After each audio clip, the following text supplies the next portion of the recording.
स्वरूप यशायाचे पुस्तक 53 अध्याय.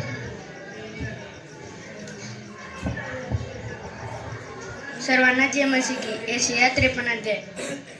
आम्ही ऐकलेल्या वार्तेवर कोणी विश्वास ठेवला आहे. परमेश्वराचा भूस मनास प्रकट झाला आहे, कारण तो त्याच पुढे रोप्यासारखा वृक्ष भूमीतील अंकुरासारखा वाढला. त्याला रूप नव्हते, त्याला शोभा नव्हती. त्याचकडे पाहिले तर त्याचवर मन बसेल असे त्याच्या ठायी सौंदर्य नव्हते. तुच्छ मानलेल्या, मनुष्याने टाकिलेल्या, क्लेशाने व्यापिलेल्या व व्याधीची परिषद असलेला असा तो पुरुष पाहून लोक तोंड फिरवीत व त्याला तुच्छ लेखीत, आणि त्याला आम्ही मानिले नाही. खरोखर आमची व्याधी त्याने आपल्यावर घेतली, आमची क्लेश त्याने वाहिले. तरीच त्यास ताडण केलेले, देवाने त्याचवर प्रहार केलेले व त्याला पिडिलेले, आणि असे आम्ही त्याला लेखिले. खरे पाहिले असता तो आमच्या अपराधामुळे घायल झाला, आमच्या दुष्कर्मामुळे ठेचला गेला. आम्हास शांती देणारी अशी शिक्षा त्यास झाली. त्यास बसलेल्या फटक्याने आम्हास आरोग्य प्राप्त झाले. आम्ही सर्व मेंढराप्रमाणे भोकून गेलो होतो, आम्ही प्रत्येकाने आपापला मार्ग धरिला होता. असे आम्हा सर्वांचे पाप परमेश्वराने त्याचवर लादिले. त्याचे हाल केले, तरी ते त्याने सोसिले. आपले तोंड सुद्धा उघडिले नाही. वयास नेत असलेल्या कोकऱ्याप्रमाणे, लोकर कातरणाऱ्या पुढे गप्प राहणाऱ्या मेंढराप्रमाणे तो गप्प राहिला, आपले तोंड उघडिले नाही. त्याचवर जुलूम करून व खटाला चालून त्याला घेऊन गेले. त्याला जिवंताच्या भूमीतून त्याला काढून टाकिले, आणि माझ्या लोकांच्या पातकांमुळे त्याला ताडण करण्यात आले. असा त्या पिढीच्या लोकांपैकी कोणीतरी विचार केला काय?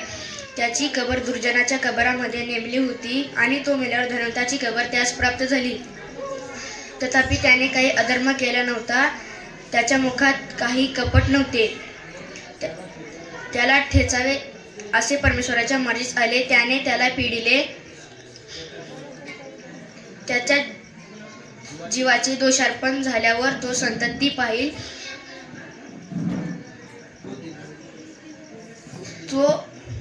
तो दीर्घायू होईल.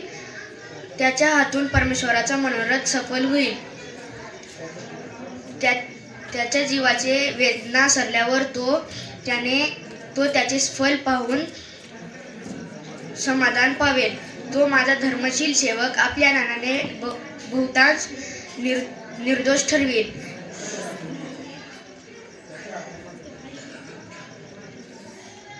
त्याच्या अधर्माचा भार तो आपल्यावर घेईल.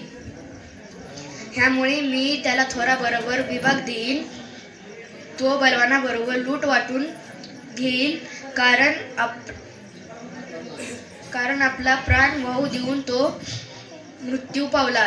त्याने आपणास अपराधी गणू दिले. त्याने बहुतांचे पाप आपल्यावर घेतले व अपराधासाठी मध्यस्थी केली. जय मसीह.